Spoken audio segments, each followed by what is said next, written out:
Welcome to the Made for Agriculture podcast with Adam, Cameron, and Emily. Today's hosts are Adam Jones and Cameron Horine. All right, folks, welcome to another episode of the Made for Agriculture podcast. My name is Adam Jones. And I'm Cameron Horine. And we're back this morning, our final in-season podcast for 2024. Obviously, we'll go around and do some off-season, some planning topics, some planning agronomy topics for 2025. And that's sort of what we're covering today. But this is our last kind of regularly scheduled 2-week podcast for the year that we try to do in season. And we're wrapping up 2024 and trying to cover some of the issues that we've seen that are going to be on the road to 2025, essentially, some things that we've seen pop up in 2024. So one of those being, I think it behooves us to go back and kind of reevaluate each time we have new management options for certain things. And I think SCN is one of those that's come up a lot in conversations in the past year, especially.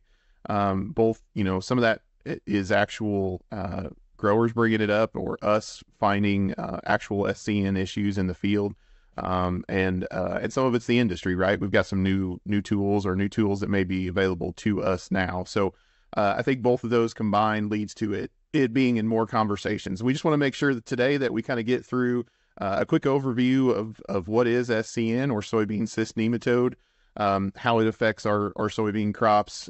We can talk to Jesse because he's got some other issues down there with other nematodes. So I think that's a good conversation as well. But we just kind of wanted to go over kind of high level what it is and how we're going to manage better for it, because we've definitely seen it pop up as an issue. So I think we'll start this morning by kicking it down to Kevin. So Kevin Moore, I'm going to let you kind of go into, you don't have to give us a full history, but just kind of a high level overview of SCN, what it looks like and how it affects our soybean crop. Sure. So soybean cyst nematode, it is actually considered a disease. The pathogen is the name of the disease, soybean cyst nematode, which it's a parasitic roundworm that feeds on soybean roots, robs nutrients, moisture, basically competing for resources. Also allows for entry for other pathogens into soybean roots, such as sudden death syndrome and others. Anyways, it's the reason it's called a cyst nematode because the female, she fills up with eggs and becomes like a little lemon-shaped cyst that you see on the roots. And that can actually be seen with the naked eye after when a cyst is full of eggs. We'll bring some pictures up on the screen that I believe will show that. But soybeans come from Asia, and they're a legume. So our legumes, we have to inoculate them with rhizobia bacteria to initially for the soybeans to pull nitrogen out of the atmosphere. Now that we've grown soybeans in the United States for years, we have that bacteria in our soil. But initially, when the soybeans came over, they weren't. I don't know how true this is. I guess this is the story I've heard from several pathologists, but we weren't making our own nitrogen because we didn't have that bacteria. So we brought some soil in from Asia, coated it on the seeds to get that bacteria to make nitrogen. Well, that soil also contained the nematode, so we brought that pathogen right over there with our rhizobia bacteria. So I've heard that story several times from different plant pathologists. I haven't ever actually read that, but that's what I have heard of the history of how the nematodes got to this country. So kind of by mistake while we were trying to inoculate our soybeans. So that's kind of the brief overview of what that pathogen is and how it might have got here. I'll turn it back over. We'll talk more about it, get a little more in depth. Sure. Yeah. And sorry for being a little late on the pictures there, Kevin. There's There's kind of the cyst you're talking about, and there's kind of a picture of the root too with the cyst structures on there. You can see those with the naked eye if you pull up a plant. Anybody want to? One thing I'd say, yes, you can see the lemon, kind of the lemon shape cysts on that root, and if you probably want to dig plants up with a shovel and gently get the dirt off, because I've ran into it before. If you just yank a soybean root out, sometimes those cysts just come right off, and we don't pull up with it. But yeah, we can. They're really small. It's not a. They don't. There's not a on that particular photo. There's not a. I don't see a lot of nodules, but they're compared to a root nodule, the cysts are quite a bit smaller. Yep, that's right.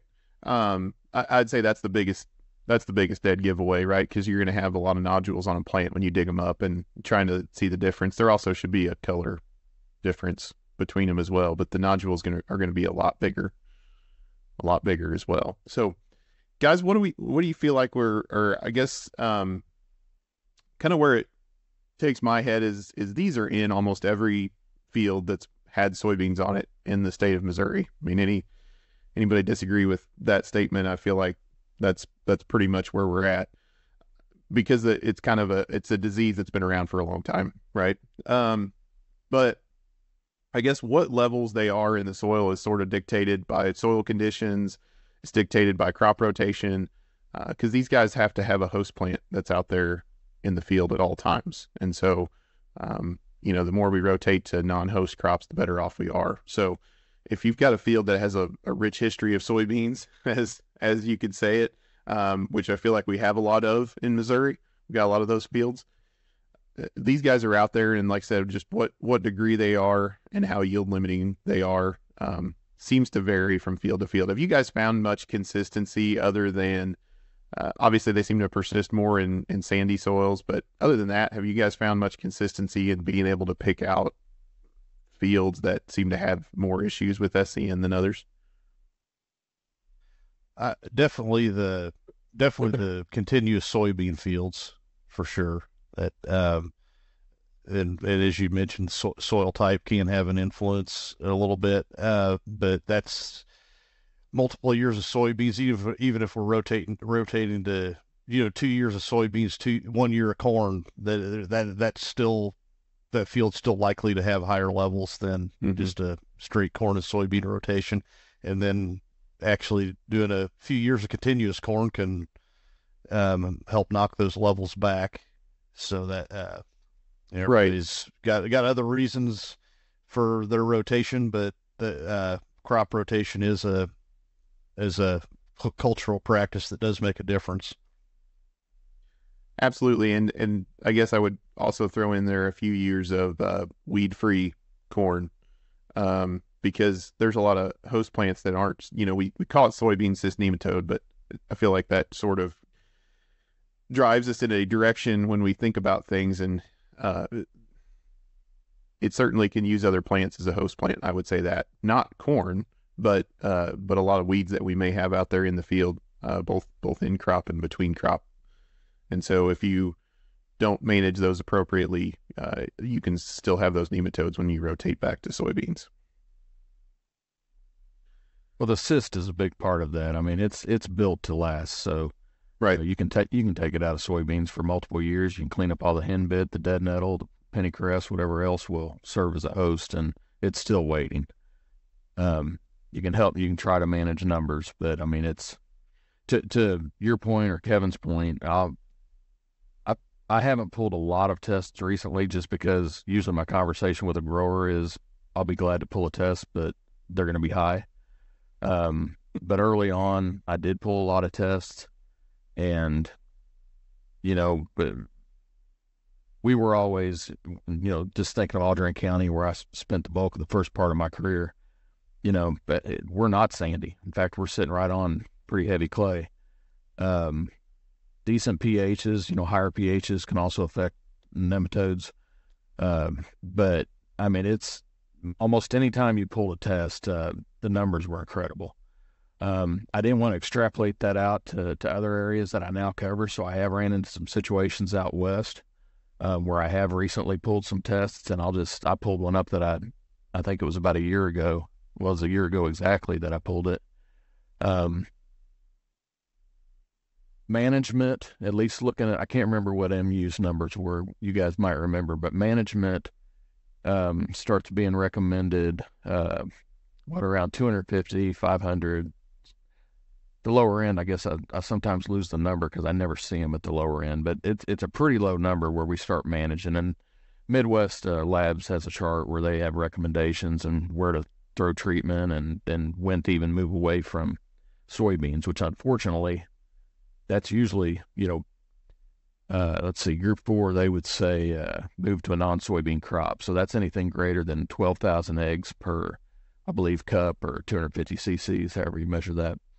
But keep that in mind, greater than 12,000. I pulled 2 last year as part of just a diagnosis, 47,880, and the low one was 30,922.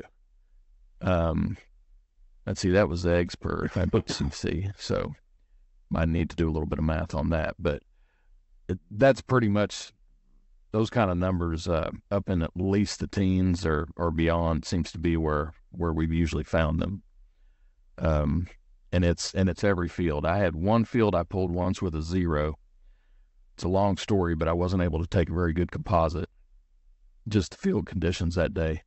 Field had been continuous beans though, and I knew that number was wrong. And when I was able to get out there and do a good zigzag composite, it was just sky high. So that is one thing to note. We talk about this a lot of times. You see the spots out in the field. In fact, the pictures you showed were part of a diagnosis where we picked that spot out, and then we ended up taking plants to the lab, and that's where they threw them underneath the microscope. But the numbers can be very sporadic. They can really jump up and down throughout the field. So we always encourage the grid sampling, that kind of thing when we're doing soil samples. But when you start pulling, if you try to get accurate counts for nematodes, you really want to make sure you're doing a good composite, 15 to 20 acres, mix it up good, and that kind of thing. Otherwise, you will find spots out there with nothing. Right. I was going to say that too. And when you see, I guess the word clinical comes to mind. It's probably not the right word that I'm actually looking for. But when you see physical symptoms of this, it seems like it's like very random little spots throughout the field. And then those kind of seem to be the little hot spots. Unless somebody's seen something different than that. That's kind of what I've seen when I feel like you can see, when you can see effects on the plant from this. But you're right. I mean, almost every field that you test is going to have eggs. It's just a matter of how many you have. So, well, a lot of it's as Kevin started to say, it's in conjunction a lot of times, almost working like a complex with other diseases, whether it be. Right. We talk a lot about sudden death, but I mean, phytopthora or brown stem, I mean, there's a number of diseases that, and just stressors in general. Mm-hmm. Yeah. Go ahead, Cameron. I was just going to tag along where you were talking about the egg count from the soybean cyst nematode. I know that the University of Missouri did some studies from 2019 and 2020 where they had plot work done. And basically from those 2 years where they did small plot stuff, they found that anything over 10,000 eggs per 250 cc, so what the sample size that they use, equated to about a five bushel loss an acre on that. And then anything once you got up to 40,000 eggs per sample, which we know happens, is they're estimating to be about a 16 bushel loss. So that's from the university studies from 2019 and 2020 that they did. Yep, absolutely. And like you said, they're going to be everywhere. And if you hit one of those hot spots, then it's going to be high. I guess that kind of leads me to the discussion. Unless somebody else has anything kind of on an overview standpoint of what's out there and how to test for them and things like that. I guess it kind of leads me to the discussion of what else can you do, right? And I think when we look across most of our geography that we're talking about here, save probably some of Jesse's area, I think rotating away from soybeans is a pretty difficult task for anybody. So what are some of the kind of the mitigation things that we have or tools that we have in the toolbox, other things that we do in some of these high egg count fields? And I feel like this, to some degree, some of this is underdone, right? Because they kind of exist in the background, and it seems like we deal with whatever background level of eggs or, nematodes that we have out there. And they never really come to the forefront as a major yield impact, unfortunately, because they're not a giant worm that crawls around on top of the ground or something like that. It's just kind of a hidden disease, and can be a vector for so many other things, obviously. But so as we look out there into the future, kind of what are the tools in the toolbox, if you will? Well, I think the first thing we probably need to talk about is the resistance that almost all of our soybean varieties have today.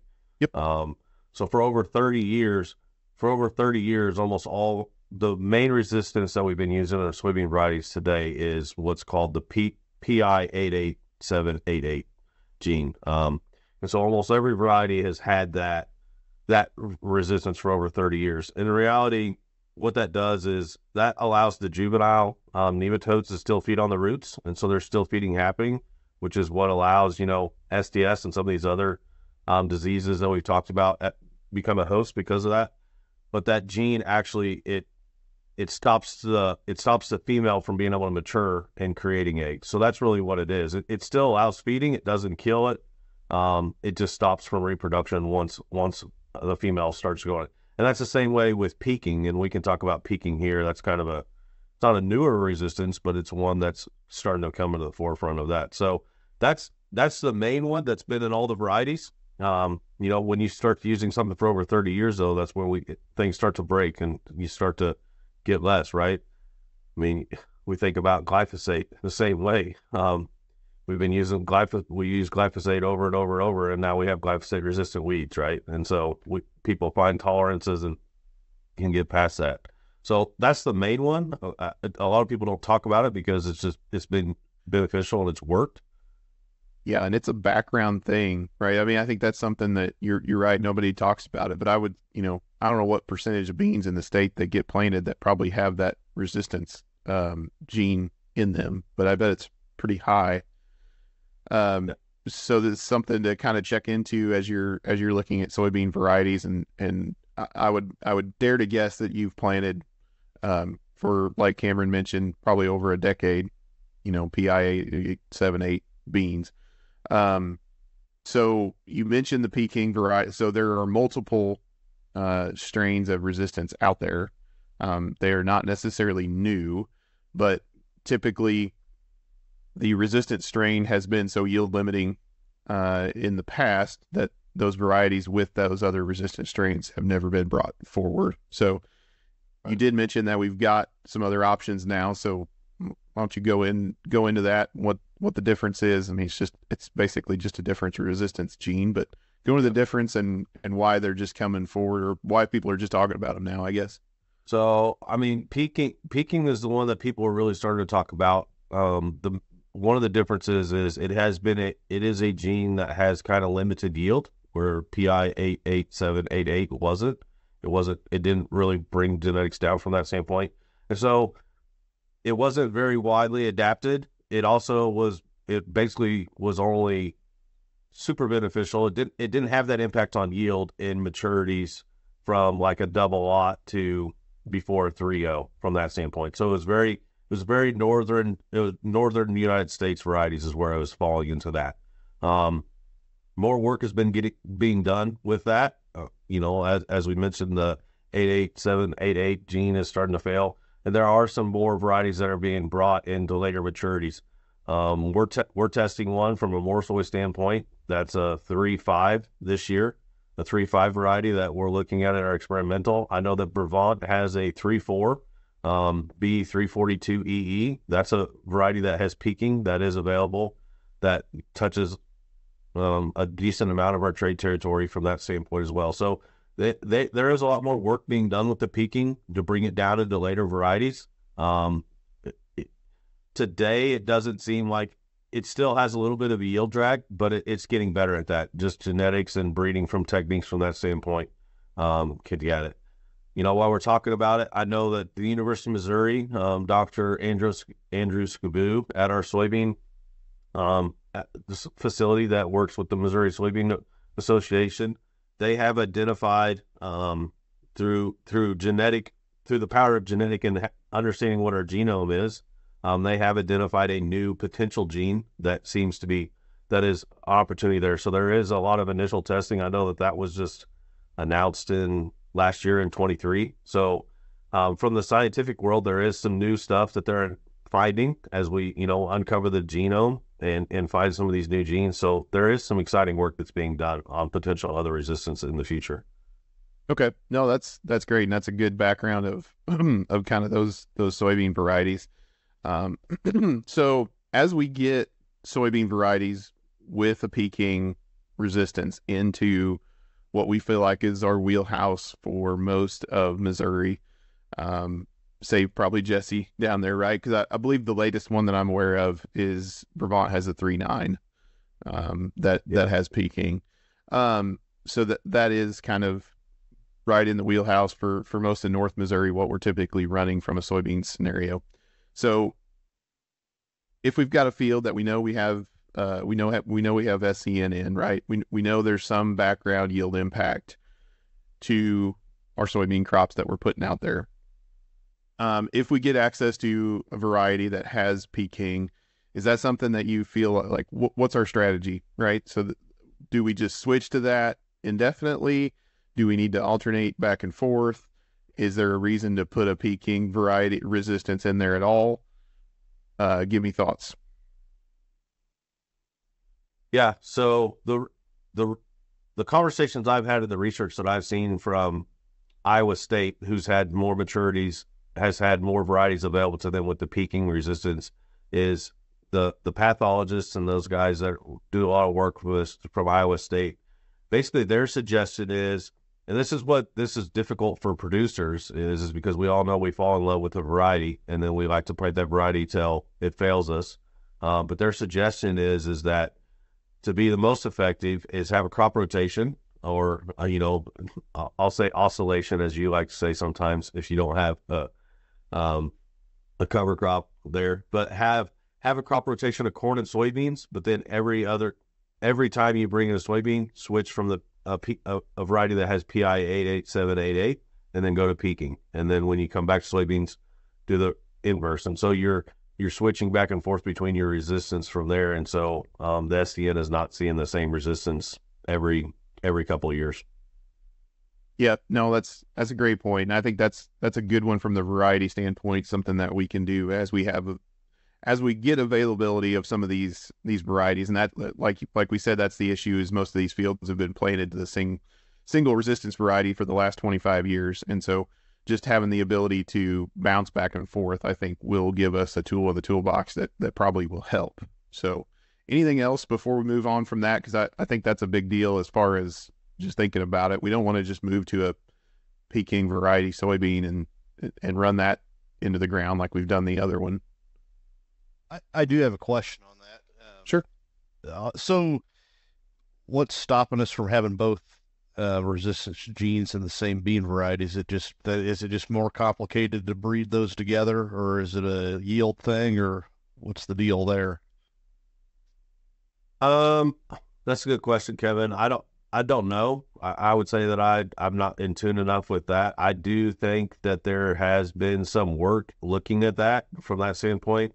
If I remember right, I think it's one, I want to say Champion seed brand, which is in a lot of northern states territory. I do think they have a couple of varieties that have two resistances, a PI 88788, and then I don't remember what the other one is.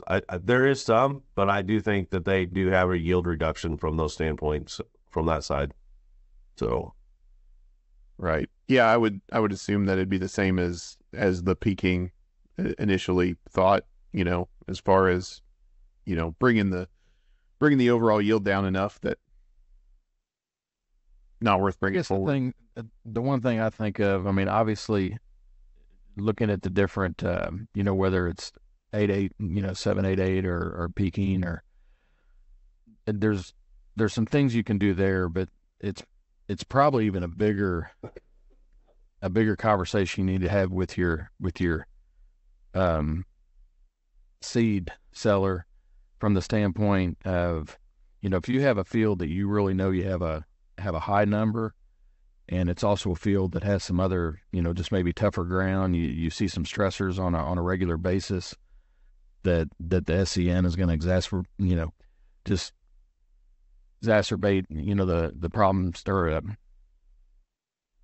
just the overall situation, I guess, that's just a tougher situation to manage. There are they used to call them races. I think you still see that, but we have races, there's types, there's a lot of other things, I guess, that I'm getting at that come into how that resistance works. We've kind of danced around the edges of it a little bit, but controlling the winter annuals, that whole piece. But just there's a real opportunity, I think, to sit down and have a strategy that maps out on those tougher acres, that the next 3 to 4 years, that not only you're rotating that resistance, but maybe even looking at different beans, using the same bean with that same resistance, just the way, without getting way too far into the weeds. I'm already kind of getting there, I know, into how that works. Just because it's PI 88788 does not mean that resistance in one bean is going to behave the same as in another bean. So there's some real opportunities to really think strategically long term, and I think that, you guys correct me if I'm wrong on this, this is always in the background, and a lot of times you're not going to see any symptoms at all. But I think when you have that high number, and you know that you have tough ground or whatever the other situation is, I think there's a real opportunity on those marginal and tougher acres to probably make some increases by just really thinking this through and trying to make some adjustments there. Does that make sense? I was kind of all over the place there, but no, it definitely does. Just I think it's one of those that, like you said, we need a management strategy for that. I feel like it's so much in the background these days that we don't even think about it as we're making decisions out there for that field. We don't test for it because, like you said, we know it's there, and then it just falls off the plate, right? And we start managing for other things and not taking it into consideration. You're right. You're exactly right. I think as we have these varieties available to be able to cycle through the system and put out there in the field, I think it makes sense to do so in a lot of places, and start to rotate some of those in as we have them available. So it's not often that I look at a field just for nematode. It's you're out there diagnosing something else. You're trying to figure out, I looked at a field the other day that was just, the stress was just hitting one variety versus another.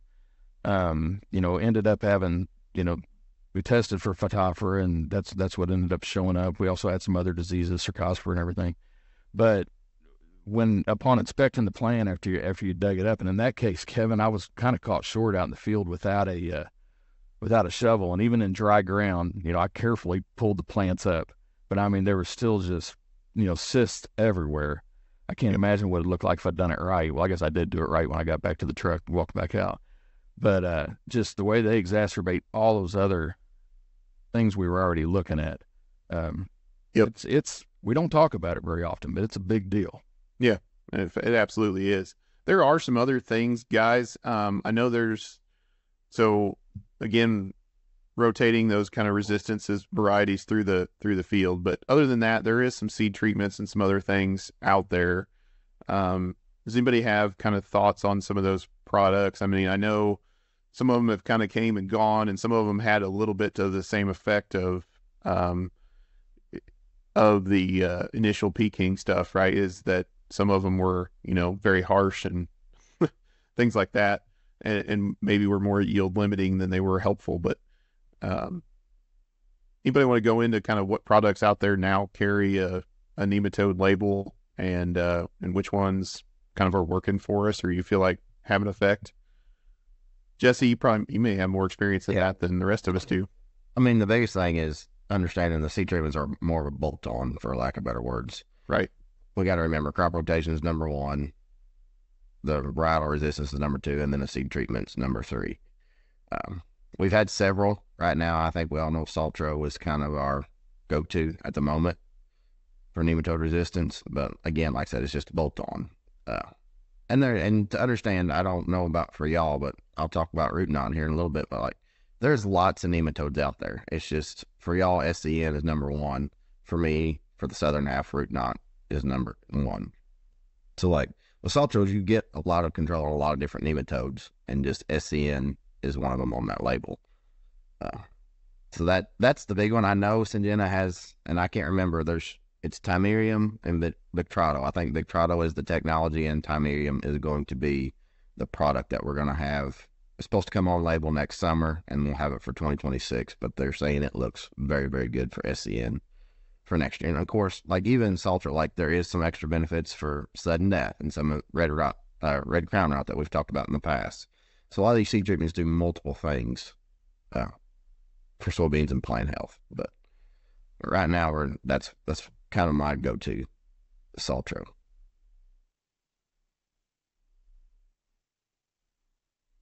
Yeah, sounds good. Anybody have anything else that they've used or seen used that recently here that has some utility? But you're exactly right. It is a bolt-on, right? It's a Band-Aid treatment. Try to get that plant up and running without being immediately attacked by nematodes in the background there. I don't have enough experience with it to have an opinion on it, but there's one Veo is a newer one that we've heard some talk about, and of course then there's some older ones that we don't see much of anymore, like Cloriva and Poncho Votivo. Those were kind of worked like a kind of a biological type thing, but we don't really see a whole lot of those anymore. Yep, I would say the two that I see in the marketplace, it seems like more than would be Saltro and Aveo are the two that I see out there that have a label for SCN and have some activity. So, and I guess what you need to, remember the seed treatment, it doesn't last season long, right? Like at least a resistant variety, like you have that resistance the whole life of the crop. Yeah. I would say on other products, Adam, there is a bunch of others out there. Most of them, I will say, most of them are biological type controls, like Aveo is. Aveo itself is it's a biological type. Most of them are bacillus based, and so they're a biological type. Saltro is really the only one that I know of that's a true like typical AI. From that standpoint, otherwise, it's fungicide. It's a group set. Yeah, I mean, it's a hard chemistry, but it's the same thing that's in Mirabis. Absolutely, yeah. So most of them, of our big six from the big companies that have put out seed treatments, Saltro and Avero are the big ones that we hear. There's a lot of other post-patent, I don't want to say post-patent generic companies, but that aren't in the big six realm that have biological products that fall into that category. Yep. I guess that is one of the things that's kind of, I mean, if there's a hope that they're attacking it from a lot of different angles. I guess I don't fully understand. I mean, when we look at for example, like Saltro, I mean, essentially, I guess you're just managing just that injury site and basically keeping fungus pathogens from attacking and adding on to that. But there's others that actually work on the numbers or, so. No, that's a good call out, Scott. I think that's what that is doing. Yeah. So there is, and a lot of these carry, like you mentioned with Saltro, a lot of them carry other disease benefits, right? So we're going to bolt some of those add-ons on just to mitigate disease portions, and then we'll take the SCN control that comes along with it, right? I think that's some of it that's happening as well. So we're never gonna. One thing No, I was just going to say we're never going to manage this in a vacuum. So that's Yeah. Not to take anything away though from what we are. A lot of these will have had a fungicide component to it. And I won't remember the details of this. You all might, but when Clariva was first brought out, and this has been several years ago, the first or second year ended up being a pretty bad sudden death year. And there were some trials that were purely Clariva trials, but they looked like almost like variety trials, and the difference is the way that sudden death was hitting the control versus the treated. So Clariva is not a let me think here. Yeah, Clariva is not a fungicide. It's a bacteria, the bacillus, I believe. Yeah, so it just controlling that was dramatic. I mean, right to the line. Again, looked like a variety. You had a susceptible variety versus another, or versus a not susceptible. right. Yep.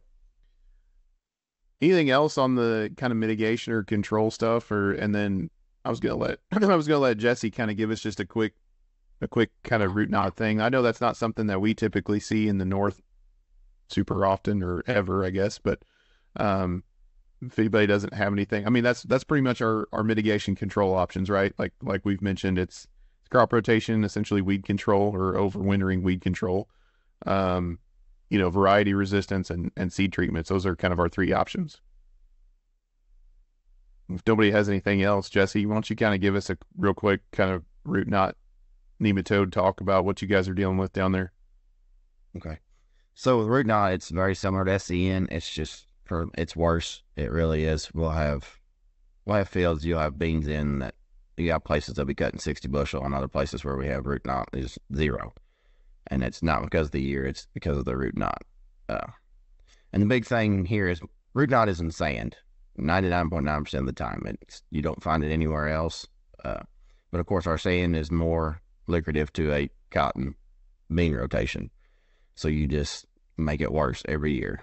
So the big thing there is, number one is a resistant variety. Like, that's the best way. And I'm to the point anymore. We've tried seed treatments. Do they work? Yes. But at least with a varietal, you go from not making beans to making 30, 40 bushel. Or seed treatments, they get you something, they pay for themselves, but you're not getting nowhere. I know we have one variety. Seems like every company has one variety root knot. So but at the same time, if you can go from 0 to 30 or 40, that's all you need is one to make it. The one big thing that we have done here in the past couple of years, it's probably been 10 years ago that I had some close friends start this, is peanuts are a very good rotation in sand to control. I shouldn't say control, but to hold back your numbers. So there's lots of peanuts coming in the sand, anywhere from right here at Sykeston by my house all the way down through northeast Arkansas. And then, of course, you get on down is peanut country. But that's pretty well the two big things is resistant variety and trying to get a rotation like peanuts. Because I don't remember all the details because I kind of forgot about it, but corn is a non-host, but corn doesn't draw the numbers back. They just pretty well stay where they're at. So that's not something you can do it, but you're not getting ahead by doing that. So that's where peanuts come into play, where they actually can kind of knock the numbers back and move forward. I know that was kind of short, but it's a good description. It's like I said, I think it's a good description, and the fact that, like we mentioned before, though, that there's a lot of different kinds of nematodes in the soil, and some are detrimental and some aren't, and we deal with SCN all the time, but there's other ones out there that other parts of the country deal with that can be much worse.